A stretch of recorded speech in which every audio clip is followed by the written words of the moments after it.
This is the BBC.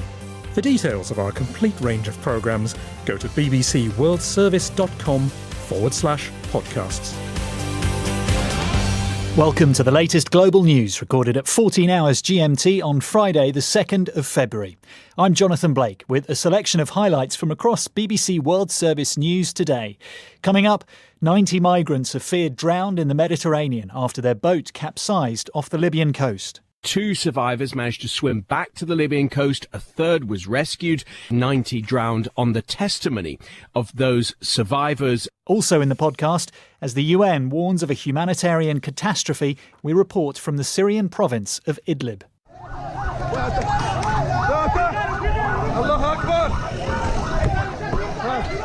More than half the 2 million people living there have been displaced. Nearly 1,000 South African gold miners have been rescued after being trapped underground by a power cut. And later, when a face says it all. It's that slight ambiguity, the unsaid expression that really captures our imaginations. The rise of the close-up shot. But first, at least 90 migrants are feared to have drowned after the boat they were in capsized off the coast of Libya. They were trying to reach the Italian coast.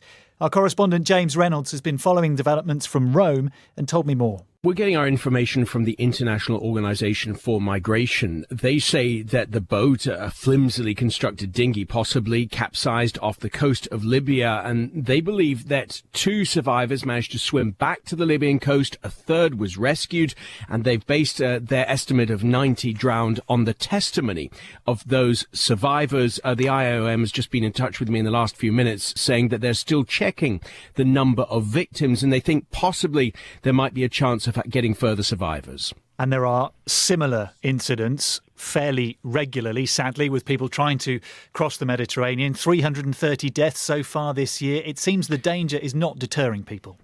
No, and what's interesting, looking at the nationalities of those who were on board this particular boat, they were Pakistani, we understand, or mostly Pakistani, and that may indicate a shift in some of the nationalities which are using or trying to get across the Mediterranean. Some nationalities in previous years, we've seen a lot of people coming from East Africa and from West Africa. Pakistani migrants tended to try to use the route across Greece. It may be that there is a shift, and what we've seen in recent years is the continuing shifting of migration patterns. And how are EU countries and others tackling this problem? There's been a recent agreement by which when migrants are rescued at sea, they will be taken to the nearest place of safety, not necessarily Italy. And I think that would be welcomed by Italy, but that's an agreement that hasn't really been tested so far. James Reynolds. A senior United Nations official is warning of a humanitarian catastrophe in northern Syria as pro-government forces push ahead with a major military offensive in Idlib, which is the last big rebel-held province in the country. Already, it's estimated more than 250 civilians have been killed, including children. And speaking in a BBC interview, Panos Mumtzis, who runs the UN's humanitarian aid programme in Syria, said at least 250,000 people had now been displaced. Richard Galpin reports.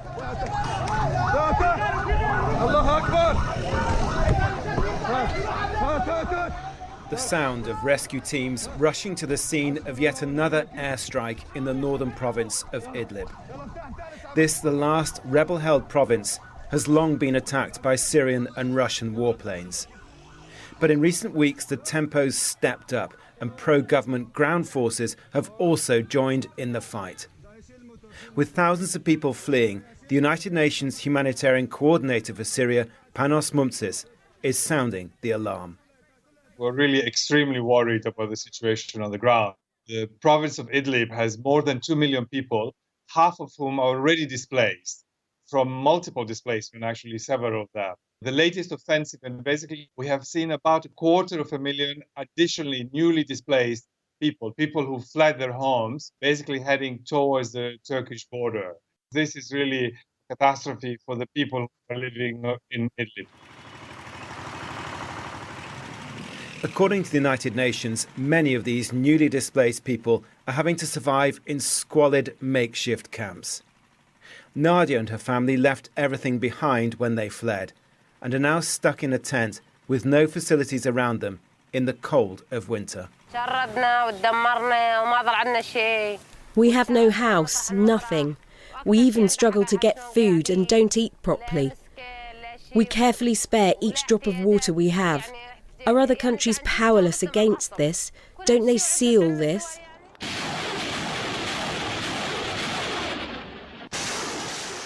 The offensive by government troops and their allies backed by air power has made steady progress into Idlib province. They're targeting jihadists and other rebels, thousands of whom retreated here as many parts of the country fell back into government hands. A decisive victory in this last province under rebel control would mean the civil war would be almost over. But civilians are paying a heavy price. At least 11 people were killed earlier this week in an airstrike on a market in the strategic town of Sarakeb. An eyewitness, who we are not naming for security reasons, told us Syrian or Russian warplanes then targeted the hospital where the injured were being taken.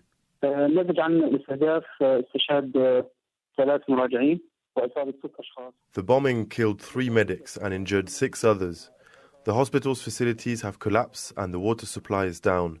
It is the only hospital in the area. Many people will be affected. And activists say it's not the only medical facility in Idlib to have been hit. Jan Egeland, the special advisor to the UN on Syria, made this passionate appeal. The situation is screaming for a ceasefire. We cannot have conventional warfare in what is essentially a refugee camp. Idlib is densely populated and it is filled to the brim with refugees and displaced. It's not clear what the ultimate objective of the Syrian military and its allies is. So far, they've seized control of several strategic areas in the province. The question is whether they'll push on now to try to win back all of Idlib. That report by Richard Galpin.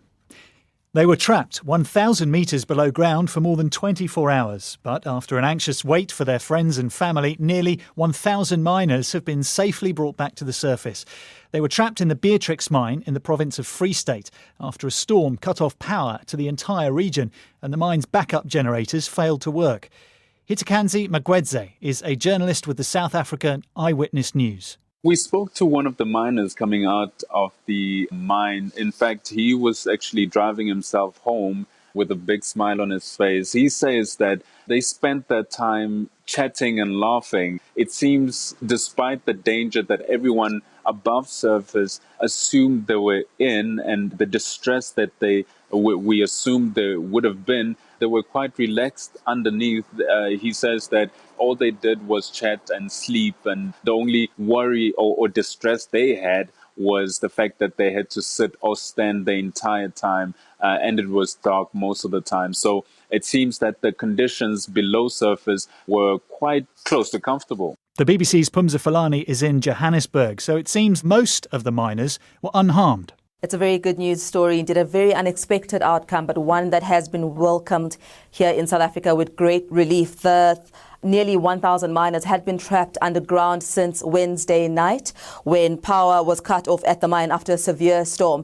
They were able to be brought up to the surface from around 3 a.m. this morning. The last group were brought up to the surface at around 7 this morning, and they were taken to a nearby hospital for examination, but we understand that no serious injuries have been reported. Are there any details yet of what they did during those days and nights when they were trapped? Not at the moment. What we've heard from a few mine workers who spoke shortly after resurfacing, just speaking about their great relief and how anxious they were to be trapped underground, and talking about how little communication there'd been between themselves and the mine bosses. So a big sense of anxiety of not knowing what's happening, when they will be able to be rescued.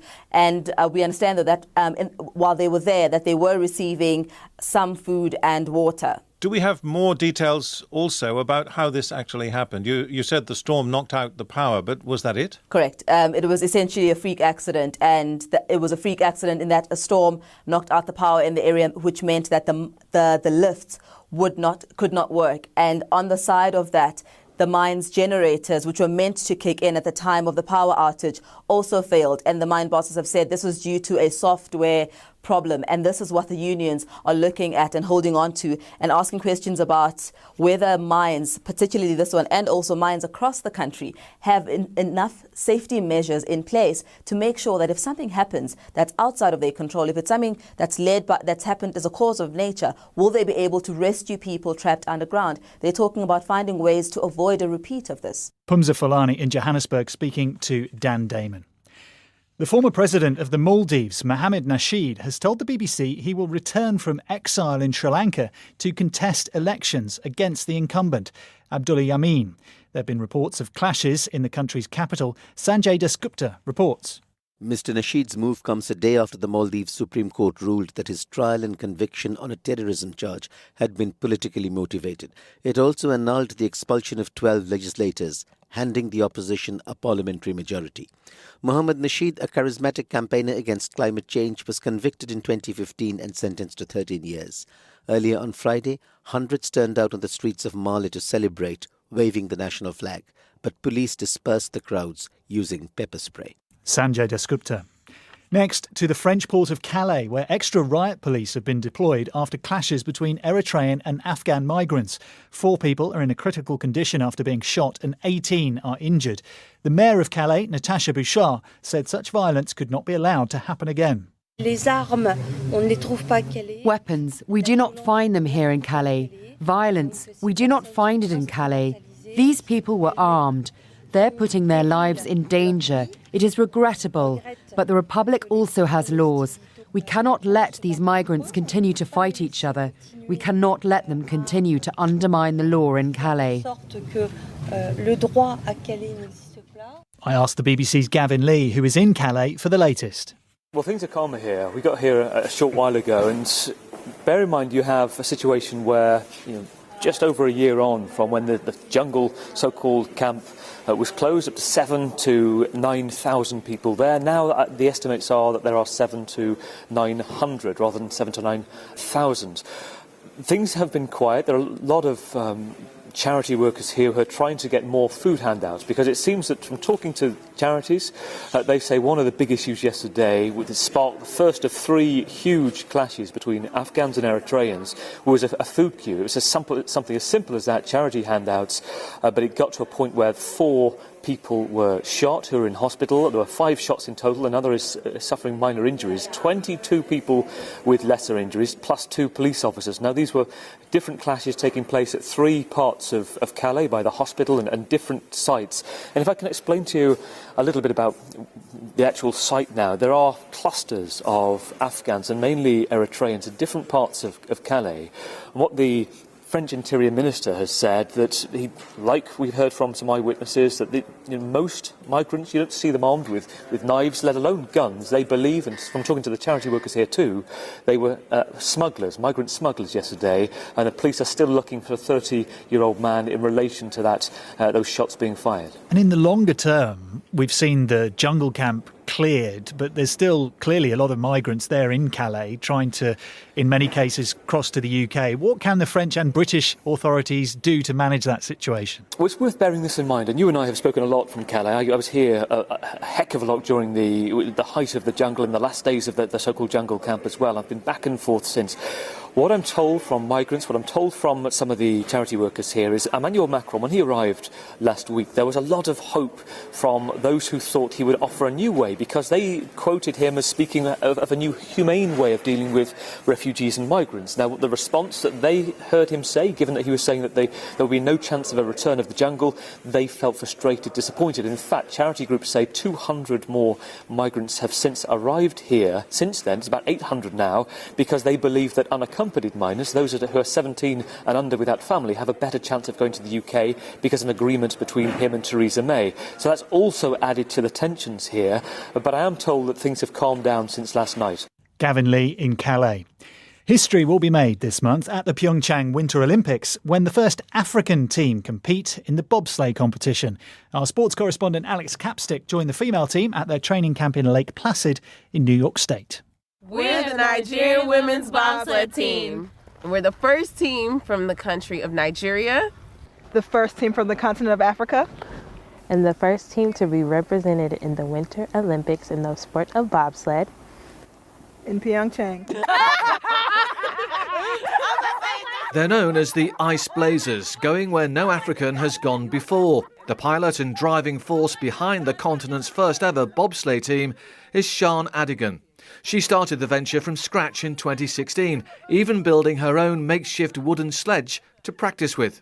Sat in the garage, got some wood, went to the hardware store, bought some pot handles and drawer handles and some screws and nuts, bolts, and just started drilling until it made sense. Hey, that was much better. Mm-hmm. Hey, that was nice. Is that what you felt? Yeah, I felt like it happened sooner. Yeah. But then I didn't do Sian, who competed for Nigeria in the sprint hurdles at the London Summer Olympics, lives in Houston, Texas, where she recruited Akuma Amaga and Ngozi Umwe. Just over a year ago, the pair knew nothing about the sport. Now they take it in turns to sit behind the driver and act as brakemen. But Akuma especially finds the prospect of hurtling down a twisting, icy track at breakneck speeds a little daunting. After going to Whistler, when that's the fastest track in the world, it was like, okay, this sport is actually pretty dangerous. People can get seriously hurt, doing bobsled. So that was the first time I had experienced a crash, and I was like, this is, a little bit scary. Ready? Feel the rhythm. Feel the rhyme. Get on up. It's bobsled time. Cool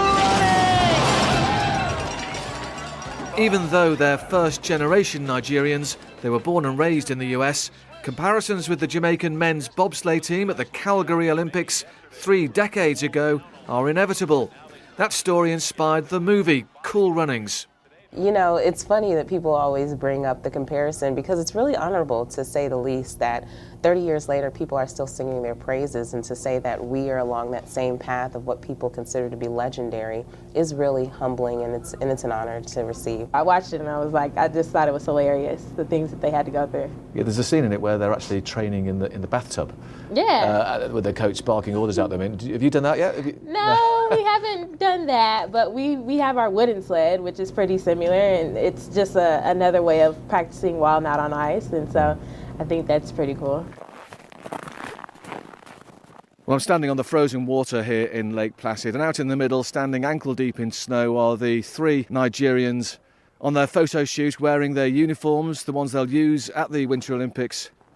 And this all part of the media exposure they're going to have to get used to by the time they reach Pyeongchang. This is where the Winter Olympics took place in 1982, and the next stop for the girls today is the bobsled track.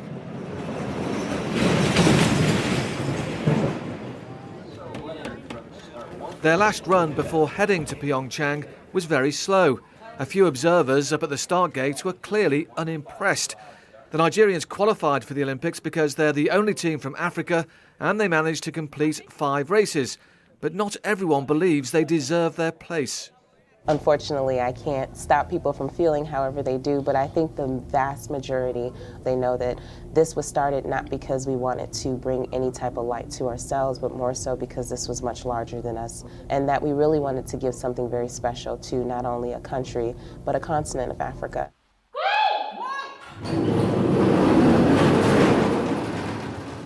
No African has ever stood on the podium at a Winter Olympics, and no one expects the Nigerian bobsleigh team to be the first.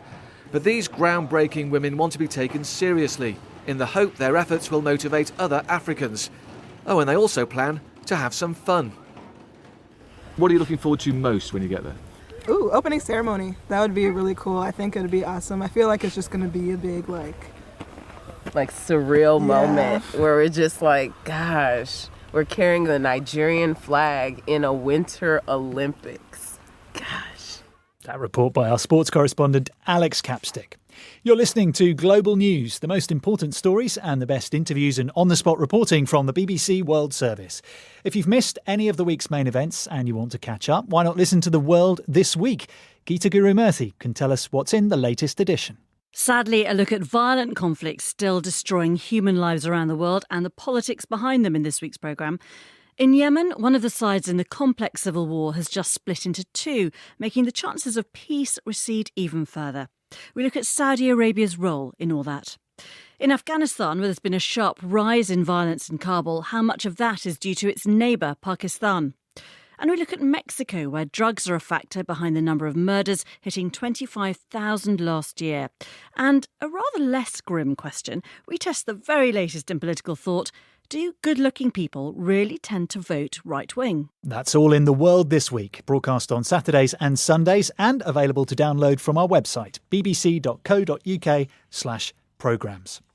The eldest son of the late Cuban leader Fidel Castro has died.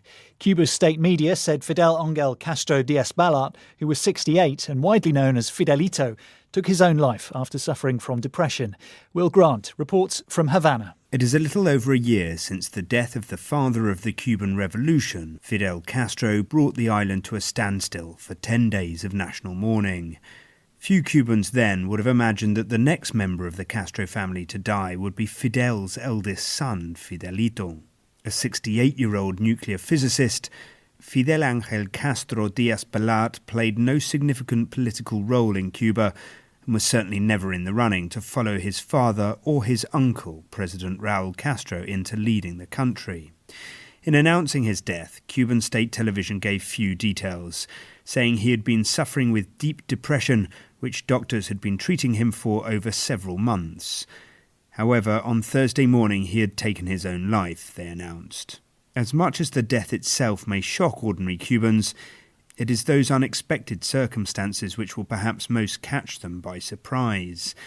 As the personal lives of members of the Castro family are generally kept away from the public eye, almost no one will have known he suffered mental health issues prior to the announcement of his death. Will Grant in Cuba. The British Prime Minister Theresa May is returning from a 3-day visit to China, having signed billions of dollars worth of business deals. But from many people in her own party, at least, she'll be getting something less than a hero's welcome. Mrs May is under pressure to set out whether the UK should be able to sign free trade agreements with other countries or stay closely aligned to the European Union after Brexit. She spoke to the BBC in Shanghai. My choice is very simple. We take back control of our money, we take back control of our borders, we take back control of our laws.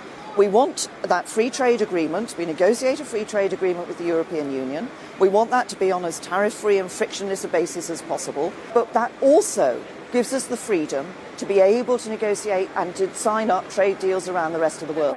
Well, Mrs May seems to make it sound easy there, but is it really? A question I put to our London correspondent, Rob Watson. She does, but of course what's really striking about her interview with our colleague Laura Koonsberg, the BBC's political editor, is what she didn't say. And she was repeatedly pressed to say, look, the rubber is about to hit the road in this Brexit negotiations. What is Britain going to go for? Is it going to go for staying closely aligned with Europe, as some in the governing Conservative Party would like, or something much more of a clean break? And she hasn't answered that.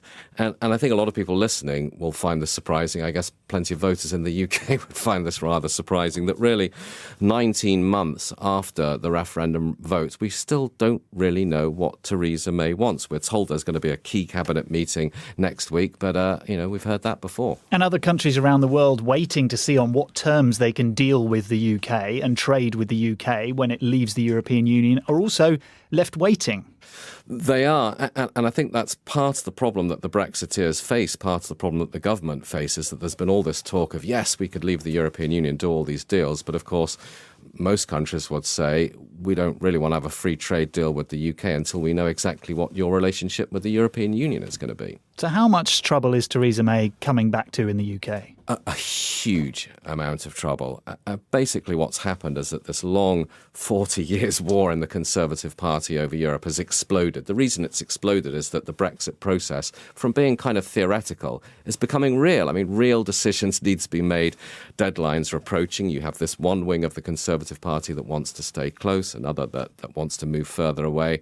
And so far, Theresa May has felt unable to choose between the two. And now she has both wings against her, thinking she just hasn't got what it takes. There are only two things saving her. One is that the Conservative Party can't agree on who to replace her with. And the other thing is that despite the, one could only describe as the whiff of chaos around the Brexit process and the government's handling of it, public opinion doesn't seem to be turning against it yet. Rob Watson. Japanese financial investigators have raided the offices of a Tokyo cryptocurrency exchange. It had reported one of the world's biggest cyber heists, when more than $500 million in digital money was stolen last week.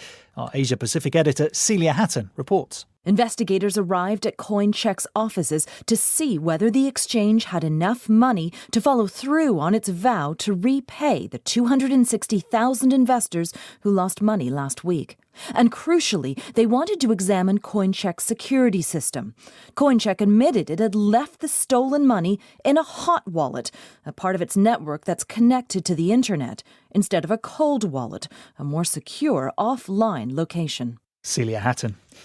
One of the established traditions of show jumping and horse racing could be about to change after scientists discovered horses can't see orange, the colour most crossbars and takeoff boards for fences are painted. It's thought white or neon would be better. Sarah Paul from Exeter University in the UK helped carry out the research. The group that I work for specialises in animal vision, and we use these fantastic techniques that incorporate digital cameras and computer modelling to enable us to basically see the world through different animals' eyes. And the reason that we know how different animals see, and in particular how horses in this case see, is because of a body of work that has been done over several decades that looks at the kind of anatomy and physiology of the eye, and also has carried out tests using sort of different coloured panels and seeing how horses respond to different colours in behavioural trials as well. We are trichromats. We have 3 cones in our eyes. Horses are dichromats, so they see the world in this palette of blues and yellows. And what that means is that colours that are sort of red, orange and green, to us those are very, very contrasting in their colour appearance. To a horse, they can still see them, but they don't see them as red, orange and green. They see them as sort of like these muted kind of greeny yellows. Sarah Paul from Exeter University in the UK.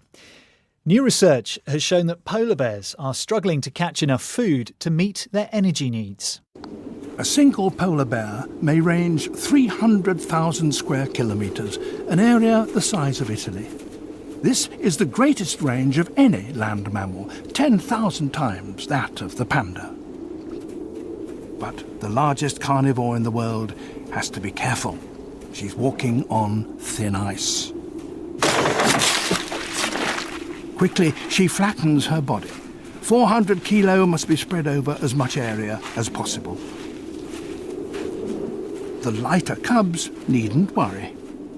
Sir David Attenborough, of course, describing the animals in their Arctic habitat, courtesy of BBC Earth. The research suggests that climate change is forcing polar bears to move greater distances to catch their prey. Shaima Khalil heard more from Anthony Pagano, a polar bear researcher at the University of California in Santa Cruz. In the area where we conduct our research in the southern Beaufort Sea, north of Alaska, we've been documenting declines in survival and abundance and body condition of the bears. And everything we know seems to link it to changing sea ice conditions. But this study was designed to really get a better understanding of how the bears are using the sea ice, what they're doing on the sea ice, how many seals they need to be catching, and how many seals they actually are catching, to try to actually link how changing sea ice conditions are actually influencing these changes in vital rates that we've been documenting. And from what you found so far, is it because they're not catching enough seals, they're not able to catch enough seals, or are there not enough seals to catch? Yeah, that's a question we still don't know. So what we found was that bears have higher energy demands than what was previously thought, which indicates that they have to be catching a lot of seals to meet their energy demands. And the main concern is that as the ice is breaking up earlier each year, that is starting to cut into the period when polar bears should be putting on the majority of their body fat that they use to sustain themselves, and that they're just ending up in poorer condition than they would have historically. And then the other concern is that they're moving greater distances and their energy expenditure is higher than it would have been historically as a result. And during that research, what findings surprised you the most or were most shocking to you? Yeah, so we used a lot of different methods for this study. We measured the energy expenditure of the bears to understand how many seals they need to be catching, but we also used video camera collars that gave us a polar bear's perspective and allowed us to document their behaviors on the sea ice and actually quantify how many seals that they were catching or not catching. What really stood out was we documented pretty surprising changes in body mass. Each bear was studied for about 10 days, and bears that were successfully catching seals were gaining about 10% of their body mass and doing quite well, whereas bears that were unsuccessful were actually losing about 10% of their body mass, which for a bear this time of year means that they're losing about 18 to 20 kilograms over the course of 10 days, which was pretty surprising to see such dramatic changes in mass over such a short period of time. That quickly as well. Yeah, exactly. It really highlighted the high energy demands that these bears have and their reliance on their fat stores to sustain them through periods when foraging success might be poor. Anthony Pagano from the University of California, Santa Cruz. Next, are you ready for your close-up? A study of films in the US has found that the number of close-up shots of actors saying nothing is on the rise. The scenes are full of pregnant pauses and hidden meanings, and apparently that is what we, the audience, crave. Richard Hamilton has this report. Major Strasser has been shot.